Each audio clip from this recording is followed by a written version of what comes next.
오랜만에 이제 사도행전으로 다시 돌아왔습니다.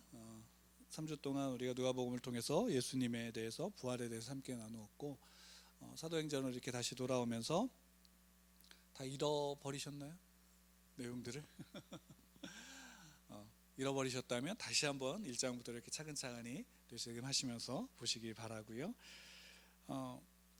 이제 사도 바울이 2차 전도 여행의 이제 마무리의 시점에 오고 있습니다. 근데 그 마무리의 시점에서 사도 바울이 이 2차 전도 여행은 좀 사도 바울에게 있어서 좀 특별한 경험이었을 것 같고, 제가 보더라도 2차 전도 여행은 참 재미있게 전개되어지는 것을 보게 되어집니다. 사도 바울이 원래 2차 전도 여행에 대해서 어떻게 평가할까, 또는 우리 2차 전도 여행을 어떻게 바라볼까라고 한다면, 성경에서 우리가 보게 되어질 때 어떻게 본다면 2차 전도 여행은 성공한 전도 여행일 수 있고, 또 어떻게 본다면 성공했나? 라고 의문을 좀 가질 수도 있는 부분이 있습니다. 왜냐하면 2차 전도 여행이 우리가 이제 물론 하나의 말씀 가운데 사도행전을 통해서 우리가 주신 거니까 성공한 전도 여행이죠. 이것은 하나님의 관점에서 그렇습니다. 그렇죠? 왜? 하나님 원래 뜻하신 바가 2차 전도 여행을 통해서 이루어졌나요? 안 이루어졌나요? 이루어졌죠. 근데 사도 바울의 관점에서 본다면 2차 전도 여행은 처음부터 어떻게 됐냐면, 원래 사도 바울이 의도한 대로 이끌려간 게 아니라 어긋난 전도 여행이었어요. 계획한 바대로 나간 게 아니라 즉흥적이게 나간 거죠. 왜? 하나님의 입장에서는 이미 계획하신 바지만 사도 바울의 입장에서는 이게 즉흥적으로 나가는 거예요. 그러니까 거기 같이 있는 실라와 디모데는 원래 계획한 대로, 말씀하신 이야기한 대로 나가는 게 아니라 갑자기 환상을 봤어 그러면서 길을 바꿔버리는 거니까. 근데 그 환상이 뭐였냐면 우리가 알다시피 마게도냐인이 부르는 환상이었고, 그것에 대해서 사도 바울이 이건 하나님의 부르심이다 라고 인정하면서 마게도냐로 들어갔습니다. 그러면 이제 여기에서 우리가 이 마게도냐로 들어간 첫 번째 간 빌립보에 들어가면서 루디아를 만나는 것까지는 참 좋았지만, 그러나 그 이후의 여정을 보면 복음을 전하는 과정과 복음을 증거하는 이런 과정 속에서 사도 바울은 한 번도 편안할 날이 없었어요. 왜냐하면 가는 곳에서 복음을 전할 때, 당연히 복음을 전할 때 유대인들의 반발은 예상했을 거예요. 왜냐하면 사도 바울이 회당에 가서 복음을 전할 때마다, 또 우리가 사도행전에서 베드로가 복음을 전할 때마다, 설교를 할 때마다 복음을 전하는데 그 복음을 전하는 유대인들, 그것을 받는 유대인들에게 다 뭐라고 얘기하면 너희가 예수를 죽였다라고 말했죠. 그건 사도 바울도 동일했어요. 그러니까 유대인들에게 입장에서는 메시아가 왔는데 그 메시아를 너희가 죽였어라고 말한다면, 메시아를 기다리던 유대인 입장에서는 그것은 달가울까요? 아니면 거부가 될까요? 거부감이 들죠. 당연히 적대시하는 건 당연한 거예요.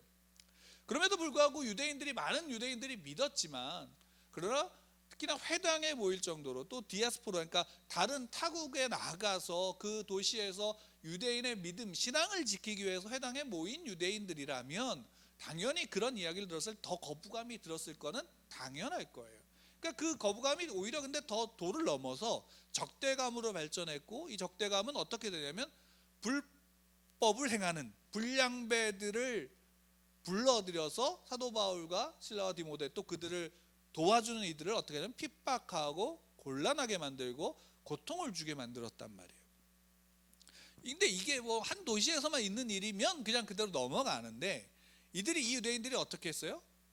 가는 곳마다 쫓아온 거예요. 베레아에서도 이 사람들은 참 신앙심이 있구나 라고 해서 받아들이는구나 했는데, 거기까지 쫓아와서 못 살게 구니까 결국 어떻게 했어요? 야반 도주를 한 거예요. 야반 도주를 했는데 그냥 그 가까운 다른 도시로 간 게 아니라 거기서 배를 타고 아덴까지 가버리는 거예요. 아테네까지 가버린 거죠. 그러니까 그 아덴까지 가서 결국 그곳에도 복음을 증거했지만 어떤 일이 벌어졌냐면, 사람들이 기꺼이 그것을 받아들이고 수용하고 인정한 게 아니라 조롱했죠. 왜? 부활을 얘기를 하니까. 그들에게 있어서는 부활은, 아테네인들에게 있어서는, 이성적인 그들에게 있어서는 부활은 받아들일 수 없는 이야기였고, 그래서 거기에서 몇몇의 소수가 영접했지만 그래도 어쩔 수 없이 거기서 다시 간 곳이 어디냐면 고린도예요. 결국 어떻게 본다면 바울의 2차 전도 여행의 종착지인 고린도에 도착을 했는데, 도착을 해서도 사도 바울에게 있어서는 어떤 일이 벌어지냐면 후원받았던 그 모든 것들이 다 끊어지는 상황에 처했고, 거기서 먹고 살기 위해서 어쩔 수 없이 자기가 가지고 있는 기술을 활용해서 이제 일을 하기 시작했어요. 그러니까 우리가 요즘에 자비량 선교사라는 이야기들을 하고, 저는 개인적으로 자비량 선교사가 요즘 시대에 또 앞으로 시대에 더욱더 필요할 것이다라고 생각을 해요. 그건 많은 이들이 이렇게 동의하고 있고, 그래서 꼭 목사 안수를 받아서 전임 사역을 하는 게 아니라 자기의 직업을 가지고 그 지역에 가서 그 사람들을 돕고 그러면서 복음을 전하는, 또 그렇게 사업을 하면서 하면은 쫓겨날 일도 주로 적게 되어지니까, 그래서 이제 그런 자비량 선교사들의 어떤 의미로서 있지만, 이때 사도 바울에게 있어 자비량 선교라는 것은 결국 먹고 살 수가 없기 때문에 어쩔 수 없이 하게 된 배경이 좀 있거든요. 근데 왜 바울과 함께했던 실라와 디모데는 지금 같이 있지 않은 상황이에요. 아데네를 올 때 베레아에 남겨졌다가 따로 오는 여정 속에 있었기 때문에 홀로 있다가 그곳에서 이제 텐트를 치는 일들을 하게 되어지는 겁니다.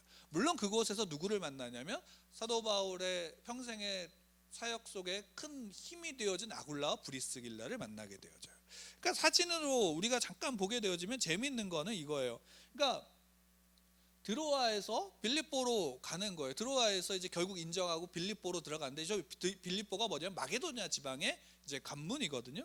그 거기에서 이제 쭉 가갖고 어떻게 되냐면, 저기 데살로니가도 여기 나와 있지 않지만 데살로니가 지나서 베레아까지 가는 거예요. 그러니까 베레아에서 쭉 타갖고 아테네까지 가는 거예요. 여기에서는 지역이 또 바뀌어요. 이 지역은 뭐 어떤 지역이냐면,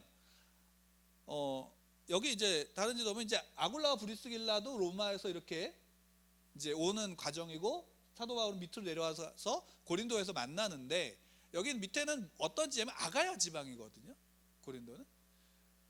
그래서 여기에서 만나는 이 과정이 있는 거예요. 그러니까 사도 바울에게 있어서는 이 2차 전도의 여행은 자기가 뜻한 바가 아닌 상황에서 흘러갔는데, 어떤 일이 벌어질지 모르는데 그 과정이 고통과 고난과 적대 속에서 이루어진 거예요. 그리고 결국에는 먹고 사는 것까지도 힘들어지는 상황에서 있는 거죠. 다만 그 속에서 사도 바울이 놓치지 않았던 게 뭐가 있을까요? 그렇죠. 복음을 전하는 그것에 대해서 놓치지 않았어요. 회의가 있었을 거예요. 이거 내가 제대로 하고 있는 거 맞나라는 의심이 들었을지도 몰라요. 근데 어쨌든 그는 그 가는 곳에서 그래도 그 명령받은 뜻한 바에 대한 것들을 굽히지 않고 계속 전했다라는 거예요. 여기서 우리가 한 가지 좀 생각해 볼 것은 이거예요.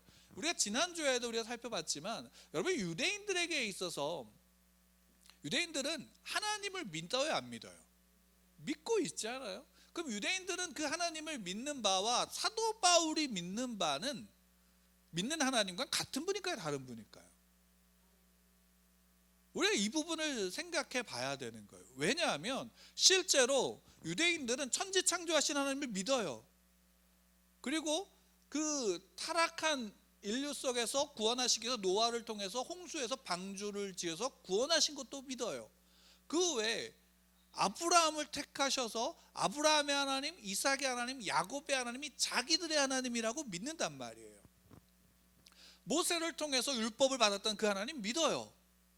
그러면 그리고 여호수아와 또 사무엘과 또 다윗을 통해서 이룩한 그 왕국이 결국에는 이제 다시 오실 그분, 그러니까 오실 그 메시아를 통해서 그 왕국이 다시 회복되어질 것이라는 걸 믿는단 말이에요.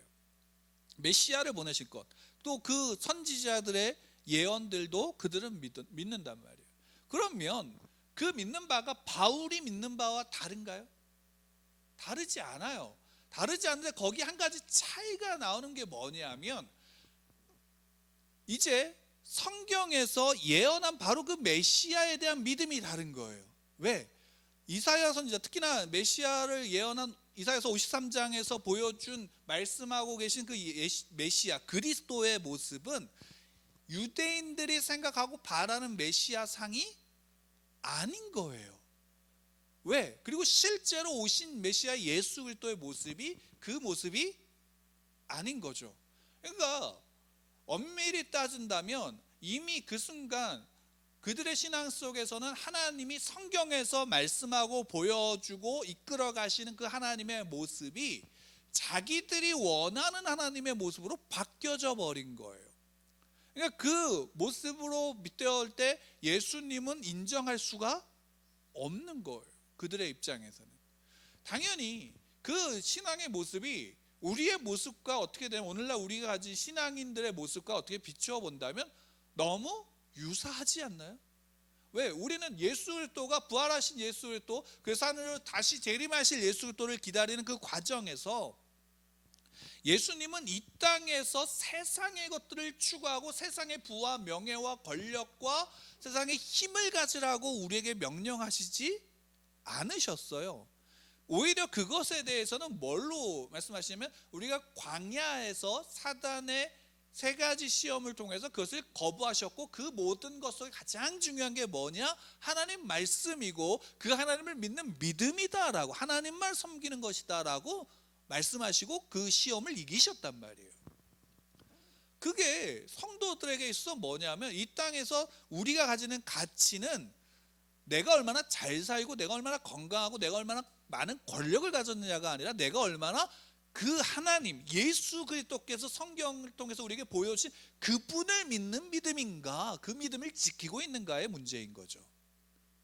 우리가 부활을 살아가고 있는 것도 같은 맥락이에요. 부활을 살아가면 내가 모든 문제가 없는 게 아니라 부활을 살기 때문에 이 세상에서 그 문제 속에서도 내가 하나님의 말씀으로 나아갈 수 있다는 사실을 믿는 거죠. 사도 바울이 이 전도 여행을 통해서 우리에게 보여주신 유대인들의 모습이 우리랑 너무나도 흡사한 것 속에서 사도 바울이 고고하게 지켜온 게 뭐예요? 그 명령에 따라서 복음을 전하는 거예요. 그래서 고린도에 도착하고 나서도 이제 실라와 디모데가 온 다음에도 사도 바울은 그곳에서 뭘 하고 있냐면 회당에 가서 복음을 전하는 일을 한 거예요. 복음을 전하는 일을 하는데 그들이 당연히 대적하고 비방하죠.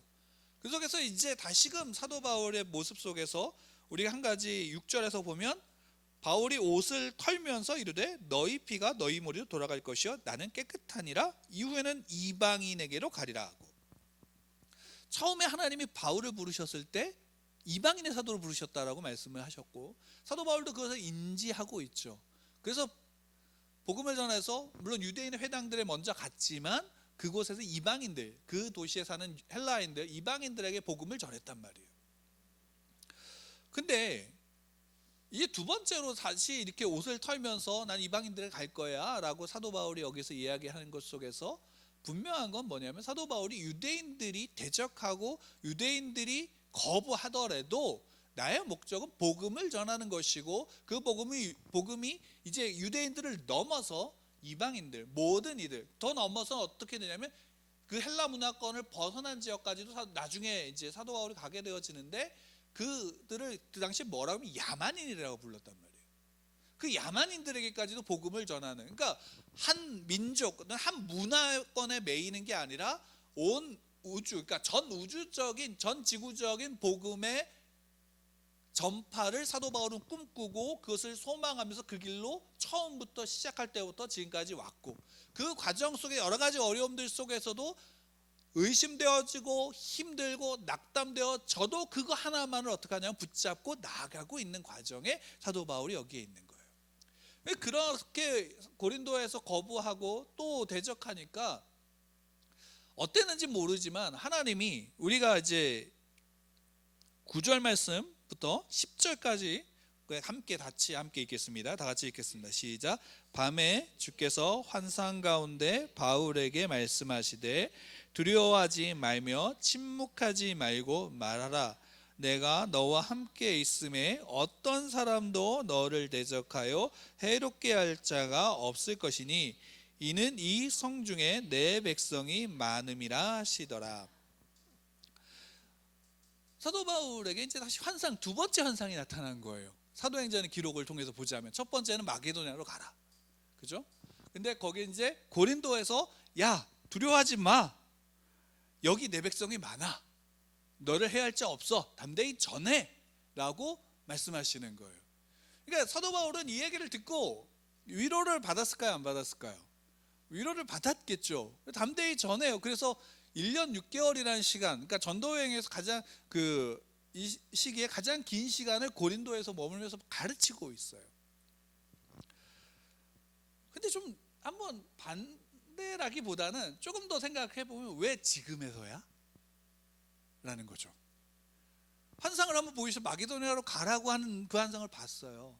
그래서 갔어요. 근데 가서 쫓겨서 도망해서 결국 어디는 와가야 지방으로 온 거란 말이에요. 그럼 차라리 드로아에서 환상을 보여주는데 야, 아가야 지방 사람이 부르는 환상을 봤다면 바울은 바로 어디로 왔을까요? 아가야 지방으로 왔을 거란 말이에요. 차라리 그랬으면 사도 바울은 고생할 필요가 없었겠죠. 고생을 하더라도 그 마게도냐 지방을 돌아오면서 했던 고생보다는 덜 했을 거 아니에요. 근데 하나님이 이 음성을 주시고 고린도에는 내 백성이 많아 라고 말씀하시는 거예요. 그럼 지나온 그 빌립보와 또 거기에서 데살로니가와 베레아는 뭐예요? 거기 사람이 없어서 환상을 안 나타내신 건가요? 그러니까 이게 어떻게 본다면 사도 바울에게 있어서는 위로가 될 수 있고, 우리도 이런 음성을 듣는다면 위로가 되죠. 힘이 날 거예요. 근데 우리는 지금 그 과정에서 한 발짝 건너서 보고 있는 입장에서는 왜 이래야 되지? 라는 의문이 들 수도 있을 거고, 또 실제로 여러분들 삶 속에서 고생은, 죄송합니다, 속되면 얘기, 직설하게 고생을 했는데 나중에 보니까 별거 아닌 일 속에서 복을 얻은 거예요. 그럼 차라리 이렇게 오면 좋은데 왜 이렇게 하게 오셨지? 라는 생각을 해보신 적이 있어요, 없어요?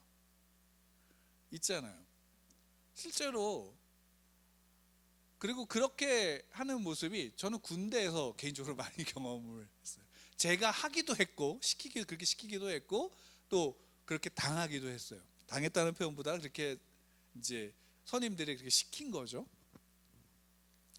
근데 군대라는 그 시간, 군대의 시간 동안 결국 그렇게 뺑뺑이 돌면서 지냈던 그 시간에 나중에 결국 뭘 하게 되면 이제 상병 정도 되면 그 군대 생활에 익숙해지는 거예요.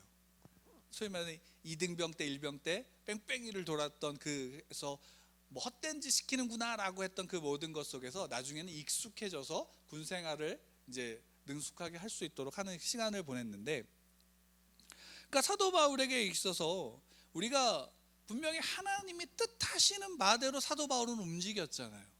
분명하잖아요. 사도 바울 하나님이 환상을 보고 마게도냐로 갔고 거기에서 고생해서 나중에 고린도까지 왔는데 하나님이 여기서 또 하나님의 뜻이 무엇인지 사도 바울에게 보이고 계시는 거란 말이에요. 이 과정에서 우리는 생각해 보고 또 물어야 되는 게 이거예요. 하나님의 뜻이 뭐기 때문에 이렇게 해야 되는가? 라는 거죠. 여러분, 사도 바울에게서 하나님의 뜻은 분명히 사도 바울은 알아요. 뭐예요? 사도 바울에게 주신 하나님의 뜻, 이방인의 복음을 전하라는 거죠.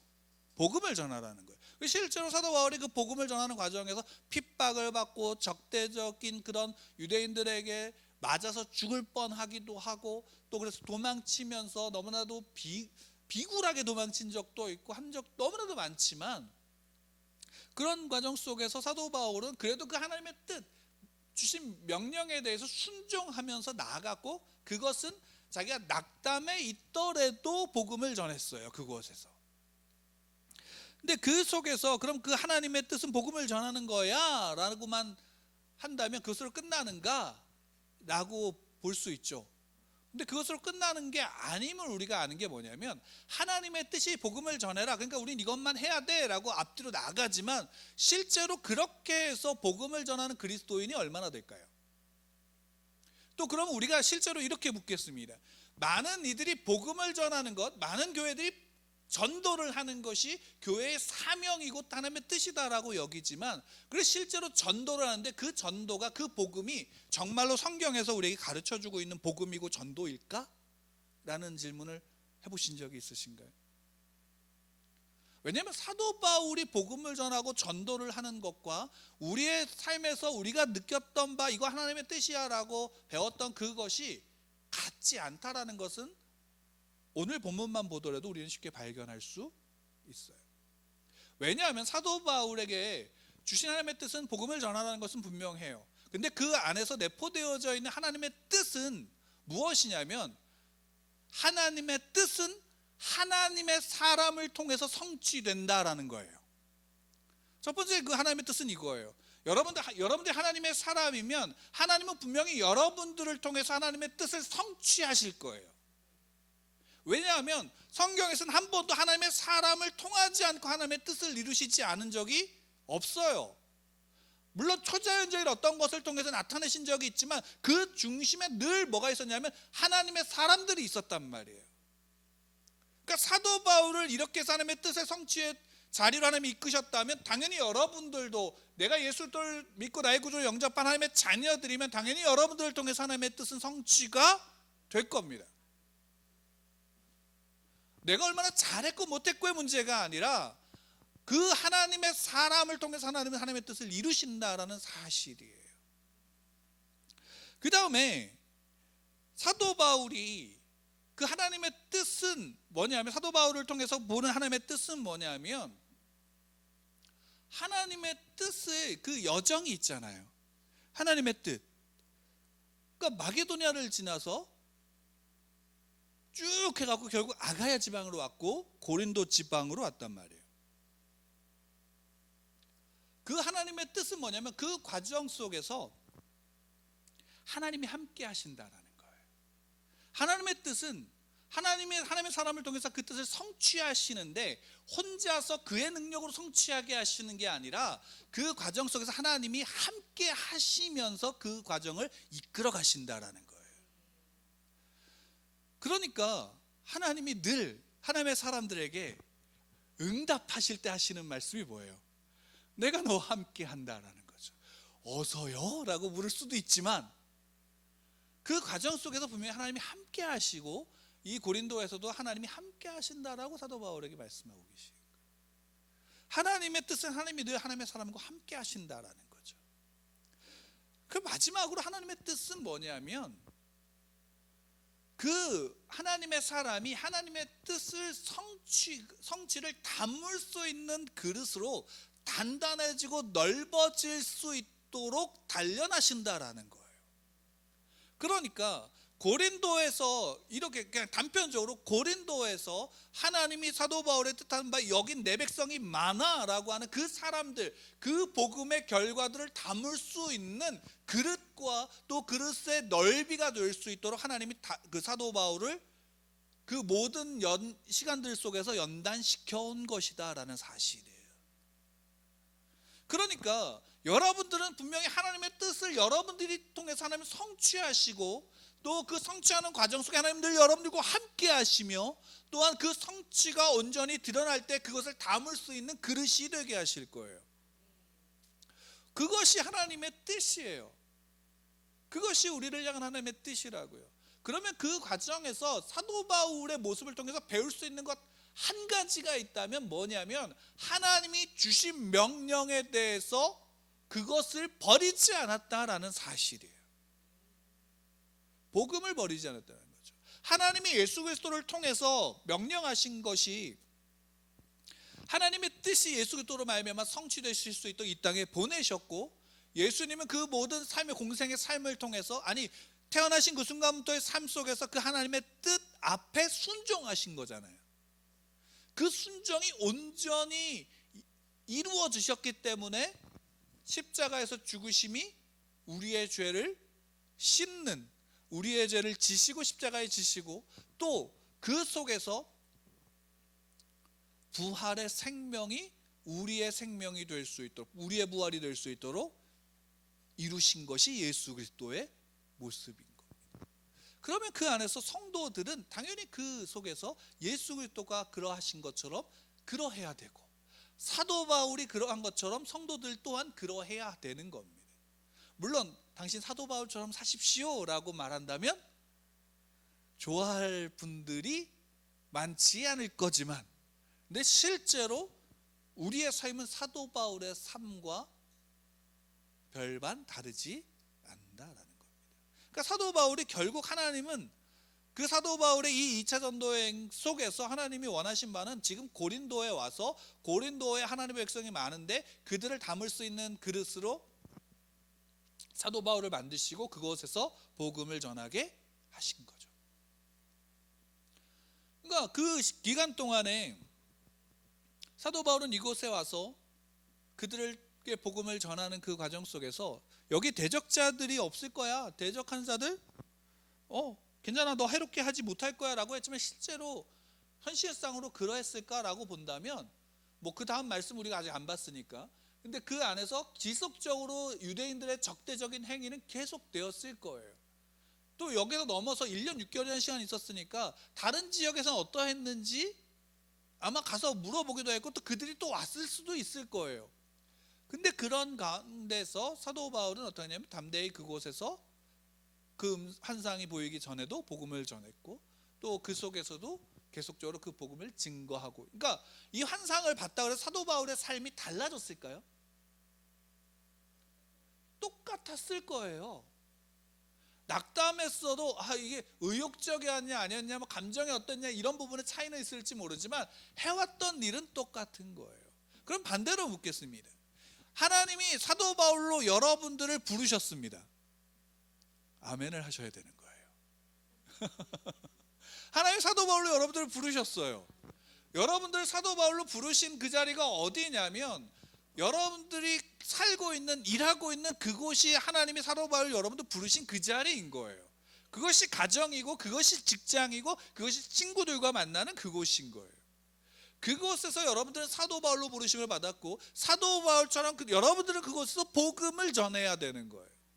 그 복음을 전하는 것이 어떤 것인가? 사도 바울이 보여주고 있는 것은 뭐냐면 그의 삶 그 자체와 목표와 방향이 복음이었다라는 것이 우리의 삶의 모습 속에 우리가 있어야 되는 그 자리에서 보여주고 살아야 될 모습이 바로 그것이다라는, 복음으로 산다라는 것은 내 삶의 중심이 복음이다라는 거예요.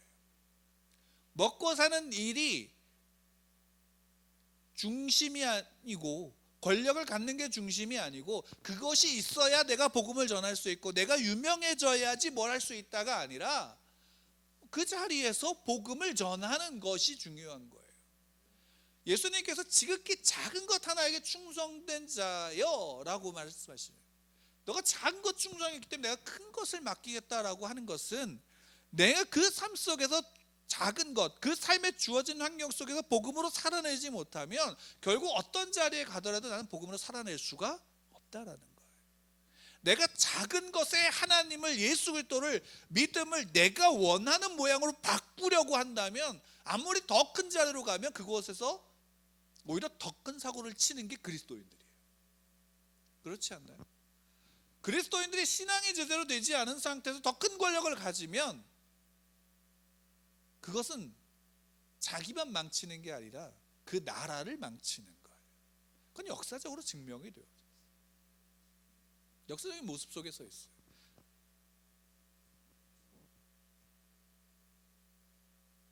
여러분 여러분들 그리스도인들이시고 여러분 성도들이시잖아요. 그러면 성도들은, 그리스도인들은 무엇보다도 중요한 것은 성경에서 우리에게 말씀하여 주시는 바로 그분을 믿는 거예요. 그분을 믿기 위해서 어떻게 하면 성경을 배워야 되는 거고 또 그 속에서 그 하나님이 어떤 분인지 묵상해야 되는 거예요. 연구하기도 하고 묵상도 해야 되는 거예요. 오늘날 안타까운 건 뭐냐면 저도 목사지만 목사들도 그런 시간을 잘 안 갖는다라는 거죠. 그리고 또 더 안타까운 건 뭐냐면 남이 이야기한 것을 듣고 그것을 내 것이다라고 착각하고 있는 부분들. 진짜 성경에서 내게 주신 분 앞에 내가 고민하지 않는다. 오늘날 여러분들은 사도 바울보다 더 훌륭하신가요? 아닌가요? 아멘. 여러분들 사도 바울보다 훌륭해요. 사도 바울보다 더 좋은 온전한 성경이 여러분들에게 있잖아요. 우리에게 있잖아요. 그리고 이 성경을 통해서 너무나도 훌륭한 목회자들이 쓴 신앙 서적들이 우리 주변에 널렸잖아요. 교회에서 마음껏 빌려가셔도 돼요. 저희가 있는 건 극히 아주 작은 거고 더 많은 내용들이 있잖아요. 요즘엔 또 더군다나 인터넷이 발전되면서 영상으로 얼마나 많아요. 근데 개인적으로 유튜브로 보는 건 별로 그렇게 추천하지 않습니다. 근데 중요한 거는 너무 많은 것들이 있어요. 그러면 우리는 더 그 속에서 그 하나님을 알 수 있는, 배울 수 있는 환경이라는 거예요. 그 속에서 나의 하나님을 만난다는 것, 성경에서 우리에게 말씀하여 주신 바로 그분을 보고 나가는 것. 그러니까 오늘 말씀의 제목이 갈 때까지 간 신앙이 보는 거예요. 갈 때까지 간 신앙이 보는 거예요. 여러분들의 신앙은, 저의 신앙은 또 마찬가지지만 갈 때까지 가봤나요? 지금 과거를 보면 갈 때까지 갔어요. 그 속에서 뭘 보셨나요? 또 우리는 갈 때까지 또 가고 있는 거예요. 그럼 그 속에서 우리는 봐야 되는 거예요. 그 신앙의 끝이 무엇인지.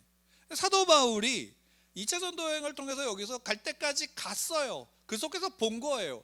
그 결과가 자기에게 있지 않음을 보는 거예요. 그 결과가 자기에게 있지 않고 하나님께 있음을 보는 거예요. 그걸 인정하기 때문에 그 속에서 사도 바울은 1년 6개월의 시간에 그것을 몸담았고 그들을 아끼지만 그것이 내 것이다라고 말하지 않아요. 내 것이 아닌 거예요. 이게 성도예요. 이게 그리스도인이에요. 이게 바울의 모습이고 우리의 모습이어야 되는 거예요. 갈 때까지 간 신앙은 하나님을 보는 거예요.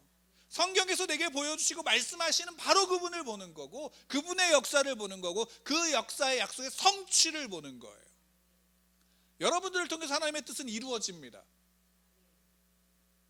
여러분을 통해서 하나님의 뜻은 이루어지고 하나님의 뜻은 빛날 겁니다. 다만 그 과정에서 여러분들 혼자가 아니에요. 하나님이 여러분들과 함께 하시는데 그 하나님의 함께 하심을 무엇으로 하나님 보이시냐면, 사도 바울이 그 하나님의 말씀 따라서 가다가 하나님이 만나게 하신 이가 있죠. 루디아를 만났잖아요. 그리고 또 간수를 만났잖아요. 또 야손을 만났고 디오누시오와 디바라를 만났어요. 그리고 고린도에 와서는 아굴라와 브리스길라를 만났다. 그리고 그 처음부터 마지막까지 실라와 디모데가 그와 함께했다고요. 사도 바울의 그 여정 속에서 하나님의 교회들이 그 가운데서 함께하고 연합하고 그 속에서 서로가 기대고 또 그 속에서 위로받고 또 다시 힘을 얻고 나아갈 수 있도록 하나님이 그 속에 성도들과 함께 하신 거예요. 사도 바울 혼자가 아니라 그 속에 그들이 있었다라는 사실입니다. 이게 교회입니다. 이게 교회입니다. 여러분들 그러니까 힘을 내십시오. 여러분들 혼자가 아니고 또 하나님이 함께 하십니다. 또 하나님의 사람들이 함께 연합하게 하시는 겁니다. 또 그들이 함께 모여 예배함이 우리의 복입니다. 그 하나님을 예배함. 여러분의 삶 속에서 갈 때까지 가시기 바랍니다. 신앙으로 갈 때까지 가시기 바랍니다.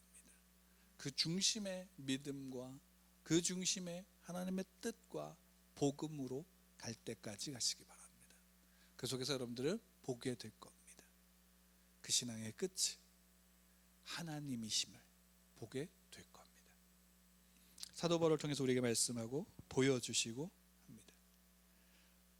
그리고 사도 바울의 모습을 통해서 우리는 내가 있는 그곳에서 하나님 나를 바울로 부르셨다는 사실을 믿으시기 바랍니다. 여러분은 더 낫고 더 잘하실 겁니다. 지금도 잘하고 계시고 앞으로도 잘하실 겁니다.